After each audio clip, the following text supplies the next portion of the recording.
Guys, welcome back to my channel. मैं आपकी Angira ma'am. ये वीडियो में हम लोग पढ़ेंगे dissolution of a partnership firm. Dissolution का मतलब क्या होता है कि जहाँ पे हमारी company due to some reasons dissolve हो रही है या फिर बंद हो रही है। तो ये जो डिसोल्यूशन वर्ड है ये एक लैटिन वर्ड से आया हुआ है जिसको हम बोलते हैं डिसोल्यूशन। तो ये क्या होता है कि डिसॉल्विंग द फर्म, उसका मतलब क्या है? डिसॉल्विंग ऑफ समथिंग, मतलब कुछ तो बंद करना है, डिसॉल्व हो जाना, उसे बोलते हैं। डिसोल्यूशन का मतलब होता है winding up and close down, मतलब बंद कर दो, बिजनेस नहीं चल रहा, बिजनेस या कुछ भी चीज़ हो बंद कर दो। डेफिनेशन क्या है? द एक्ट और the process of ending an official organization legal agreement, मतलब एक लीगल अग्रीमेंट जो हमारा चल रहा है, अग्रीमेंट हो कॉन्ट्रैक्ट हो, वो बंद कर देना उसको हम लोग कहते हैं। तो उसमें जो हमारे अकाउंट्स बनते हैं, तो अकाउंट्स बनने के पहले कुछ और एक्स्ट्रा इन्फॉर्मेशन हम लोग इसके बारे में देखते हैं। तो जो डिसोल्यूशन क्या होता है कि मेरी कंपनी बहुत लॉस में जा रही है या कंपनी में कुछ तो इश्यूज क्रिएट हो रहे हैं जिसके वजह से मेरे को कंपनी बंद करना पड़ रहा है। ठीक है, जिसके वजह से मेरे को कंपनी का करना पड़ रहा है, बंद करना पड़ रहा है, तो उसको हम लोग बोलते हैं डिसोल्यूशन। ये डिसोल्यूशन दो पार्ट्स में डिस्ट्रीब्यूटेड है। तो पहला पार्ट है, फर्स्ट पार्ट है simple dissolution,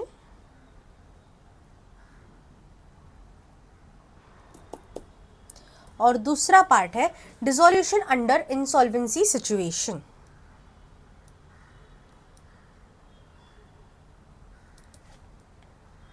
under insolvency situation, ये दो पार्ट्स में है। तो पहले हम लोग है ना सिंपल डिसोल्यूशन क्या होता है उसके बारे में पढ़ते हैं।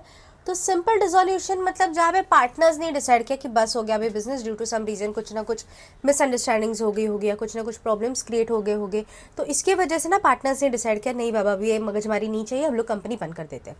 तो ये हो गया सिंपल डिसोल्यूशन। तो सिंपल डिसोल्यूशन में हम लोग रियलाइजेशन अकाउंट बनाते हैं।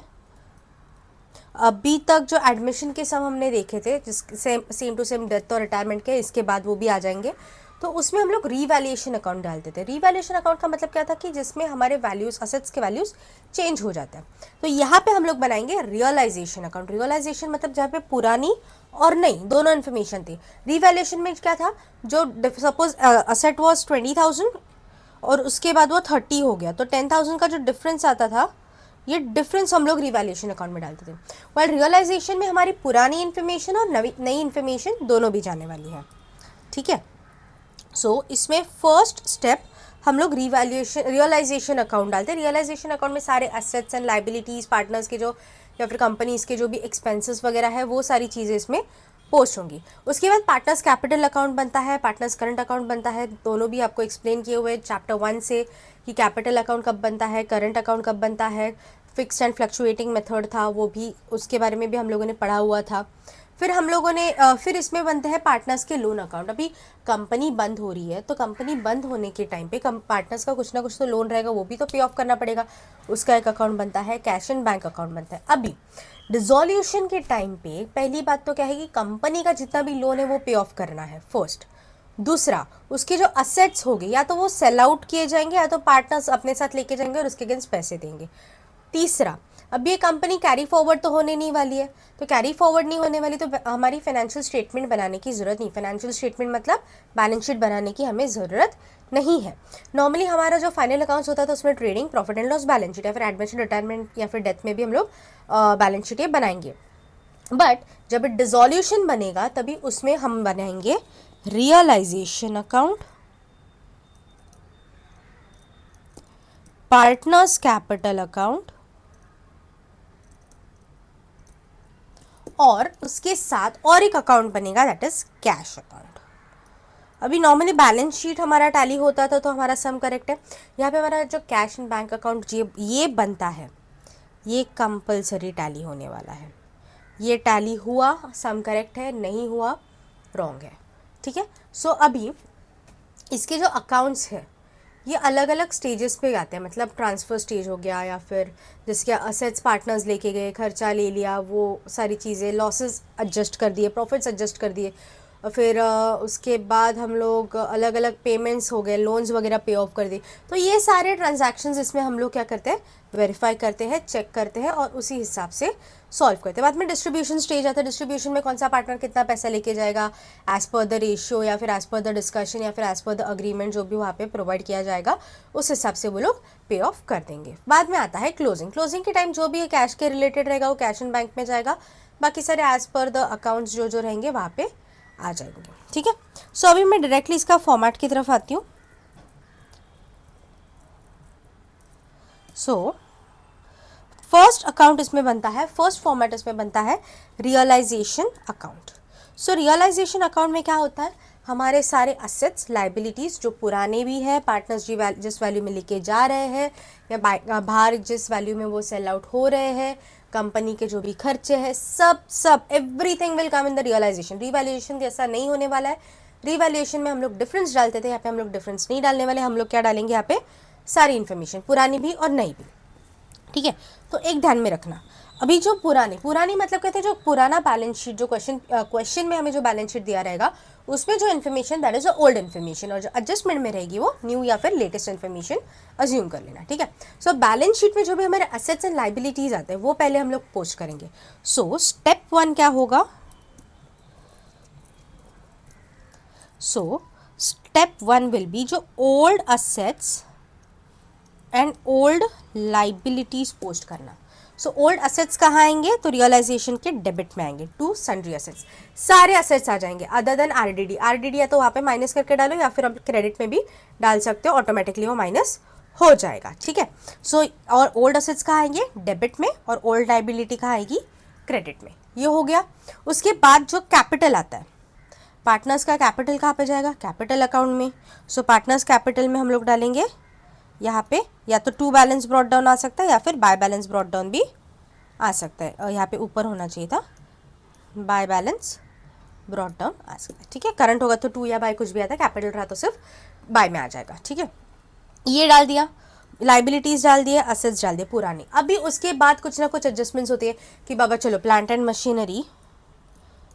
मशीनरी पुरानी 50,000 की थी, पार्टनर 55,000 में लेके जा रहा है, पार्टनर लेके जा रहा है, राइट। अभी पुराने असेट्स हम लोगों ने डेबिट में डाले, तो वो जो लेके जा रहा है मतलब ये कंपनी से बाहर निकल गया तो ऑटोमेटिकली माइनस करना पड़ेगा।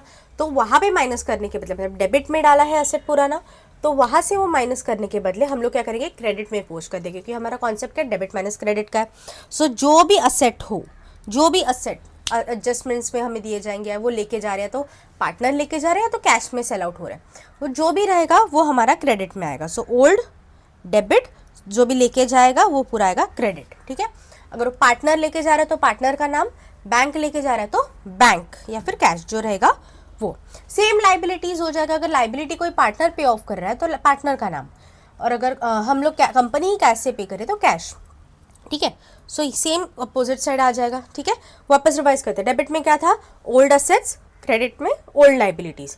अभी जो भी असेट्स सेल आउट हो रहे हैं या पार्टनर्स लेके जा रहे हैं तो वो अपोजिट साइड में आ जाएंगे, जो एडजस्टमेंट में रहेगा क्रेडिट में, और लाइबिलिटी ओल्ड क्रेडिट में, तो जो एडजस्टमेंट का रहेगा वो डेबिट में आ जाएगा। उसके बाद उसमें और एक चीज़ आती है, कोई भी हमारा कंपनी अभी डिसॉल्व हो रही तो डिसॉल्व के टाइम कुछ ना कुछ तो खर्चा करेगी, तो वो जो डिसॉल्यूशन के टाइम का खर्चा भी होता है वो भी हमारा डेबिट में आ जाएगा। ठीक है, तो ये सारी चीज़ें हम लोग का पार्टनर्स के रिलेटेड वगैरह सब सॉल्व करेंगे। अभी कुछ चीज़ें ऐसे भी रहेंगी जो एडजस्टमेंट में नहीं दी गई है, बट वो हमें एडजस्ट करनी पड़ेगी। मतलब फॉर एग्जांपल ले लो, डेटर्स के बारे में बैलेंस शीट में तो है, पर जो एडजस्टमेंट है उसमें कुछ भी बताया नहीं गया है, तो वो टाइम पे हम लोग क्या करेंगे कि ठीक है नहीं बताया पर है तो निकालना तो पड़ेगा, तो उसको डायरेक्टली सेल आउट कर दो। ठीक है, उसको डायरेक्टली रिकवरी में डाल दो या कुछ तो सेल आउट कर दो। ओके, तो उसके बाद हम लोग क्लोज करेंगे रियलाइजेशन अकाउंट। सो रियलाइजेशन अकाउंट का अगर डिफरेंस वापस डेबिट माइनस क्रेडिट, बड़ी अमाउंट रहेगी और जो छोटी रहेगी वहाँ पे बैलेंसिंग अमाउंट आ जाएगा।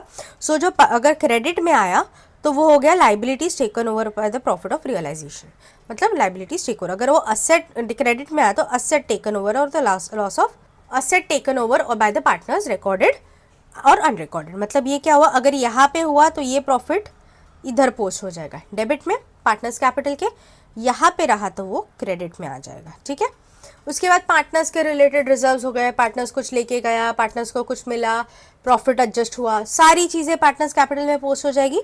पार्टनर्स कैपिटल भी आपको क्लोज करना आता है, डेबिट माइनस क्रेडिट करके हर एक पार्टनर का हमें क्लोज करना पड़ेगा। जो भी डिफरेंस आएगा उतना पैसा, या तो अगर पैसा कम है तो वो पार्टनर देंगे, अगर पैसा ज़्यादा है तो पार्टनर्स को मिलेगा। ठीक है, पैसा कम होगा, लोन्स वगैरह पे ऑफ नहीं हुआ होगा तो पार्टनर्स को पैसा देना पड़ेगा। और पैसा दिया गया है मतलब पैसा कंपनी में ऑलरेडी ज़्यादा है तो बचा हुआ पैसा पूरा पार्टनर्स को शिफ्ट हो जाएगा। ये क्लोज करेंगे। उसके बाद normal cash and bank account बनता है जिसमें हमारा पैसा आता है जाता है, वो सारी चीज़ें ये करके क्लोज किया जाएगा। इसी में ये जो डिफरेंस आएगी वो भी ट्रांसफ़र किए जाते हैं। अगर यहाँ पे आया तो यहाँ पे, और यहाँ पे डिफरेंस आया तो यहाँ पे पोस्ट होगा। और हमेशा कैश अकाउंट हमारा टैली होगा, मतलब अगर यहाँ पे 10,000 है तो यहाँ पे भी हमारा 10,000 का ही वैल्यू आने वाला है। सो ये हो गया हमारा बैंक अकाउंट। ये देखो बैंक अकाउंट की सारी इन्फॉर्मेशन, सॉरी ये बैंक नहीं, पार्टनर्स कैपिटल अकाउंट है। बैंक अकाउंट नॉर्मल लेजर जैसे बनता है। सो पुरानी चीज़ें असेट्स की जो बैलेंस शीट में होगी वो डेबिट में रियलाइजेशन के, लाइबिलिटीज़ क्रेडिट में, पार्टनर्स कैपिटल अकाउंट में। ठीक है, कैश रहेगा तो कैश का ओपनिंग बैलेंस हो जाएगा। जिसके जिसके एडजस्टमेंट्स है वो सॉल्व करोगे। एडजस्टमेंट में पहले अगर असेट की इन्फॉर्मेशन, पुराने असेट डेबिट तो एडजस्टमेंट के असेट क्रेडिट, पुराने लाइबिलिटी क्रेडिट तो असेट नए लाइबिलिटीज़ या फिर जो एडजस्ट हो रहे हो लाइबिलिटीज़ डेबिट। और जो भी कंपनी को डिसॉल्व करते वक्त जो भी खर्चा करेगी वो कहाँ पे आएगा, डेबिट में आएगा। उसके बाद क्लोज करोगे, डेबिट में आया तो पार्टनर्स कैपिटल के क्रेडिट में जाएगा, और क्रेडिट में आया तो पार्टनर्स कैपिटल के डेबिट में जाएगा। उसके बाद पार्टनर्स कैपिटल क्लोज होगा और उसका बैलेंस पूरा कैश में जाएगा और कैश अकाउंट भी पूरा क्लोज हो जाएगा। सो ये है हमारे फॉर्मेट्स। नेक्स्ट वीडियो में हम लोग इसी के रिलेटेड सम्स देखेंगे। इसमें काफ़ी अप्रॉक्सीमेटली 3 to 4 टाइप्स मिनिमम है जो इम्पॉर्टेंट है, वो मैं सारे तीनों पार्ट सिखा दूंगी, और 4 है टोटल आई गेस, तो वो सारे सिखा दूंगी। बट ये फॉर्मेट हर जगह एप्लीकेबल है, बस क्लोजिंग अलग अलग हो जाएगा हर एक का। मतलब एक पार्टनर की वजह से हो रहा है, 2 पार्टनर्स की वजह से हो रहा है, पूरा कंपनी डिसॉल्व हो रहा है, तो वो सिचुएशन वाइज वो सॉल्विंग होगी। वो जैसे जैसे सम्स आएंगे हम करते जाएंगे। अगर ये वीडियो अच्छी लगे तो please like share and subscribe. कुछ भी डाउट हो तो कमेंट सेक्शन में ज़रूर बताना। Thank you.